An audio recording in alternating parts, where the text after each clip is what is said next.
for our final speaker, it is my honor to invite this person.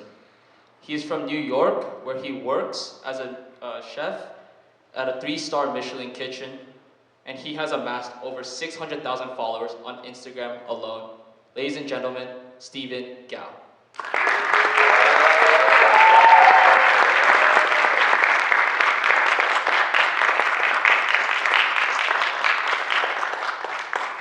Hey everyone, it's so nice to be speaking to all of you, and what a great conference so far. I feel lucky to be part of their and your peers' amazing speeches, so another round of applause for them so far.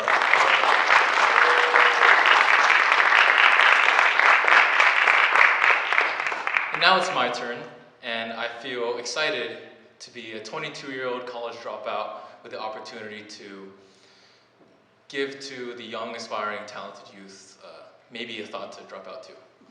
But jokes aside, 2 weeks ago was my birthday, and aside from the usual happy birthdays and have a great years, I got something that was a little bit different from what I expected. A lot of people had actually told me the same thing. You're doing so well and you're so successful already. And as much as I was flattered, the truth was I was a little bit confused too, because I'm struggling and I honestly feel like I'm just barely surviving.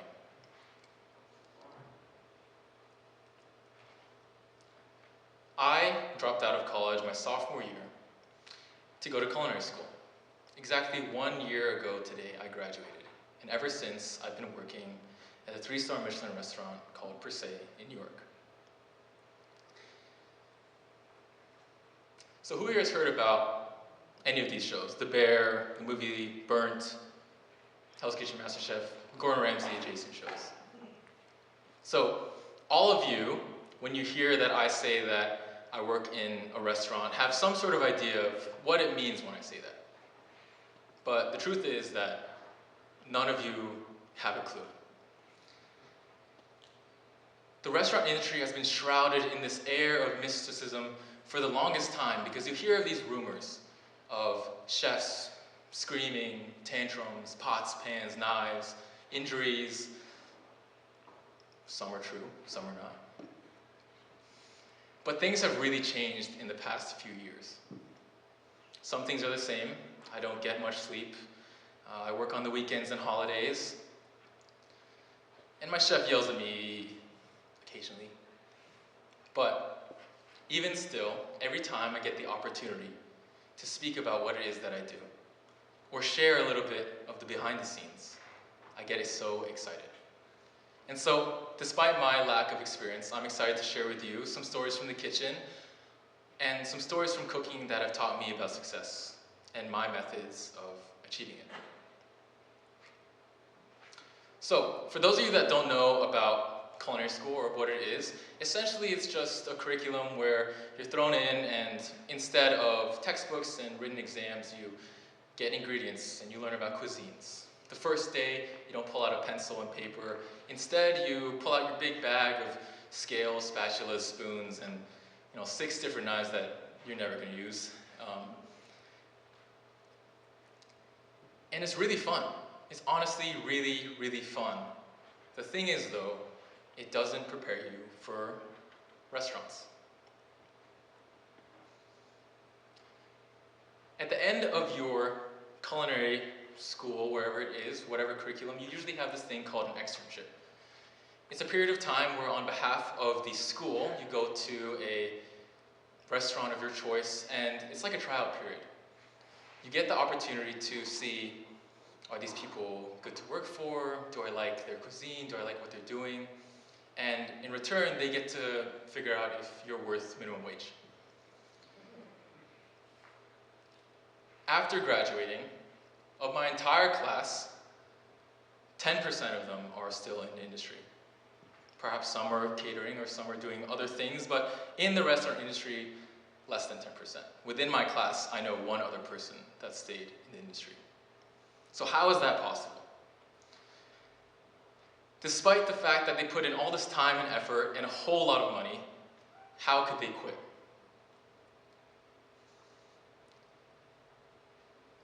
I know some of you can probably think of a few people in your mind that when you're working on a project with, working on business with, or just in a social setting, you think about them and you think kind of, what are you doing? Or like, they just don't get it. There's a lot of people like that in kitchens.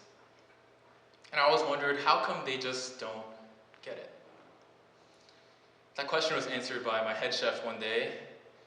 I overheard him speaking to an extern. Mind you, this extern was one that would just saunter around the kitchen and, lift his foot up while he was chopping vegetables. He tapped him on the shoulder and said, "Chef, why are you here?" He kind of stammered, got in position, said, "Chef, I'm here to learn. Chef, I'm here to learn." And seems like a relatively good answer. My chef shook his head, told him off, turned around and walked off. But that question really stuck with me. Why are you here? As I can ask to all of you, why are you here? Did you choose to come? Obligated to come? Forced to come, maybe?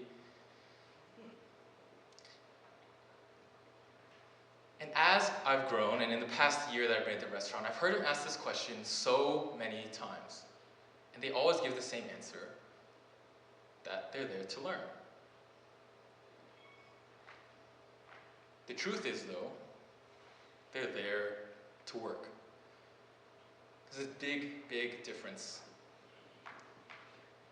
A lot of the time, you get culinary students, or just people in general, and you don't realize that the moment you take step into a place where you're being paid for your work, you're being compensated for your time, your skills, for a job title that you earned. You're no longer in an environment that is about learning first. You're expected to give a product or present a level of quality that is acceptable. That's what you do. And even if you can't do it at first, you're expected to learn how to do that. So, in that time where you're learning and figuring out how to work and how to become better, you need to understand your environment. Culinary students, all the time, don't understand that change in environment. They get locked out because of their mindset. And so if you're unable to embrace the expectations of those that surround you, the standards of those people around you, the communities that you choose to join, the decisions that you choose to make, then you end up becoming closed-minded. You become accepting of failure because you're just there to learn, and unaccepting of criticism. And you ultimately stagnate in whatever field it is that you go into. On the other hand, if you work diligently, keep an open mind, you'll find yourself learning leaps and bounds faster than those who are waiting for their second chances. So now, who here has been yelled at before? Right? I may have been a little bit light on myself earlier. I've been yelled at by my chef a whole lot of times. A whole ton of times. And I remember the first time being for family meal. If you don't know what family meal is, it's basically this time, a little break before the busy lunch or dinner service. It's a chance for people to eat and relax before the chaos that's about to happen. That day, for my restaurant, about 80 servings, I was in charge of making roasted veg. That's it. Super simple. But not really when you've only cooked for 5 people in your home apartment, or you don't know how the ovens work, you don't even know where the pots and pans are. You're cooking for people who have been in the kitchen for more years than you've been alive. And so I was so nervous. I remember asking everybody, what can I put in there? What seasonings can I use? Like, am I doing it wrong? Juggling all my responsibilities that day. And at the end of the time, I ran out of time. So there I was with my 2 gigantic trays of vegetables for 80 people and 20 minutes before family meal. So what was I supposed to do? I threw them into the oven, turned it up, and prayed. 10 minutes before family meal, 5 minutes before family meal. The last minute, I ran around the corner, bumping people, pushing people, this hot pan of vegetables in my hand, and set it out, ran back to my section, kind of hid a little bit. And not 5 minutes later, sous chef comes in and goes, "Who made family veg?" Dangling a piece of broccoli, completely raw, in front of everybody. So, in that moment, you might expect what he said to me. "Look at this. What do you think this is? Who do you think we are? Do you want to serve this to these people? Would you eat this?" And I'm standing there like, but truthfully, it's an honest mistake, but it was all my fault. I had just served 80 people, people that I consider my friends, my family, people that I want to show that I'm good at this, people that are working the same job as I am, tired, long hours, maybe even a harder job than I am. I just served them some food that I wouldn't want to eat myself. How do you think I felt? So I didn't talk back. I let him tell me off, and I kind of mustered up the courage to say, "I'm sorry, chef." And you know what he said? "Don't be sorry, just be better." I'm like, what a douchebag, right? Like, what the? But the thing is, when he told me that, I realized where his head was at. It wasn't about my character. It wasn't about my intentions. He knew I didn't mean to make a poor family meal. Somewhere along the line, my expectations and his expectations didn't align, and my product was just not what they needed. And that's going to happen a lot, a whole lot. My restaurant is covered and plastered with quotes to inspire us. Underneath every single one of our super fancy adorned clocks is a blue label or a blue plaque that says "sense of urgency," just to give you a sense of like how crazy my restaurant is. Every time we look at the clock, sense of urgency. And so one of my favorite quotes that I want to share with you, all of you today, is, "If you don't have time to do it right, when will you have time to do it over?" So, next time I have family veg, what do you think I'm doing? 40 minutes before, everything seasoned beautifully, out in trays, oven ready to go. Toss it in, let it go. Feeling good, doing my projects, everything's managed. Minute before family, when I serve it up, it's piping hot, it's beautiful. I walk back into my kitchen, feeling good, patting my chest. 5 minutes later, who did veg today? They were overcooked. But this time, unlike the last time, I thought that I'd done it right. I had really tried my very best. And so there's a difference between when your best is not enough for someone else versus when your best is not enough for yourself. Sometimes your very best will not be good enough for your superiors, the people around you. But it always has to be enough for yourself. Because the moment you realize that you're doing your best and you put your full effort into it, the outcome becomes a little bit irrelevant. Of course, I still took the criticism, if you can imagine what he was saying to my ear. But I was okay.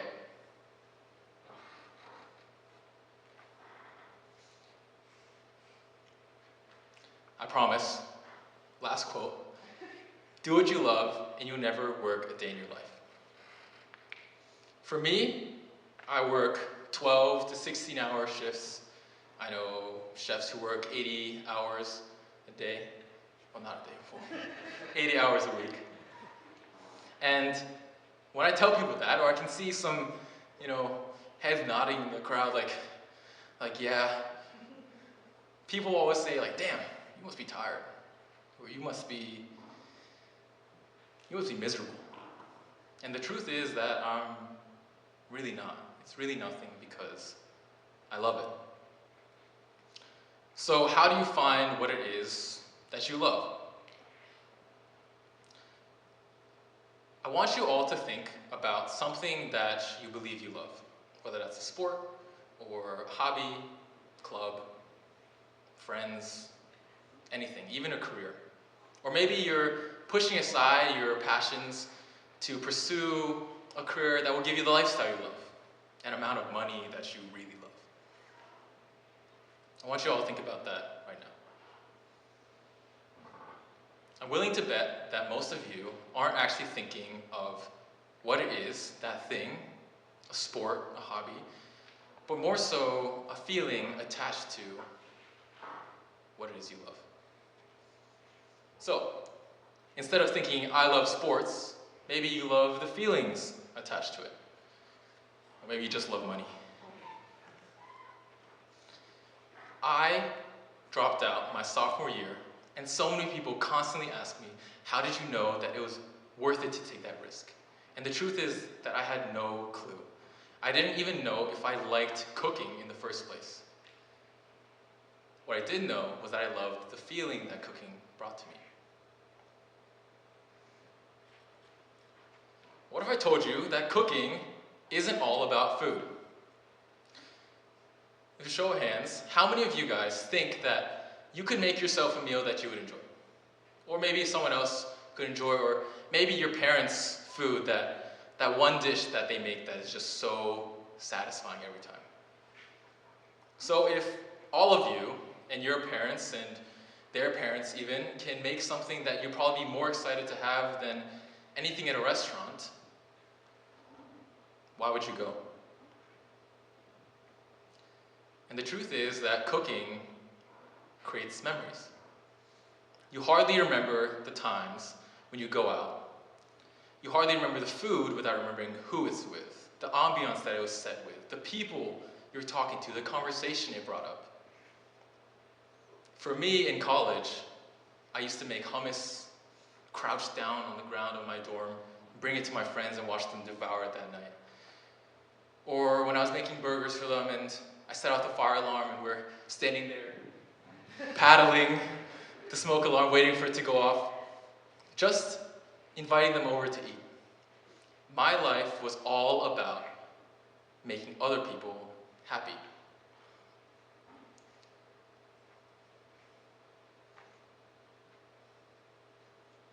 So, in that time, I realized that cooking was the way that I was able to make that happen. It was the career that I wanted to pursue. Even now, working in a restaurant, a year later, I don't get to see any of the faces that receive the food. I don't get to hear any of the conversations. I don't get to see anything.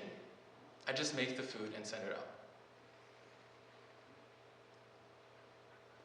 But still, I realize that every little ounce of effort that I put in makes their nights that 1% better. Their smiles that just a little bit larger. And to me, that's worth it. Doing what you love, understanding the feelings that you love, will also bring you to new revelations. I started documenting my culinary journey in culinary school just because I wanted to share. I thought it'd be fun. And through it, I realized that something I would have never realized before is that I loved the feeling of teaching. This little self-study guide that I made for myself of my daily things that I did, not necessarily just I made a steak and potatoes, but how we do it, the tempers we do it at, the reasons. And I realized that I love that. And so I continued to do that. And now that has grown to something where over 500,000 people choose to wait and see what stupid trick I'm going to post next. And so I really implore you all to think deeply about what it is that you think you love and try to figure out what feelings you love about it. Now, as you grow, and as you learn, and as you experience, and as I do too, accepting all the different environments around you, figuring out the feelings that you love, learning how to do your best and how to be satisfied with what your best is, you'll start to realize that you are entirely the byproduct of other people. That the education, the parents, your friends, maybe the money that you come up with, all those things inevitably shape who you are. And it's undeniable that that is who we become because of it. Social media even, the news, everything happening worldwide is why we become who we are. And without that, without understanding how intrinsically apart we are with that, you'll never be free of it. So I think, for me, my ingredient for success starts with awareness. Thank you.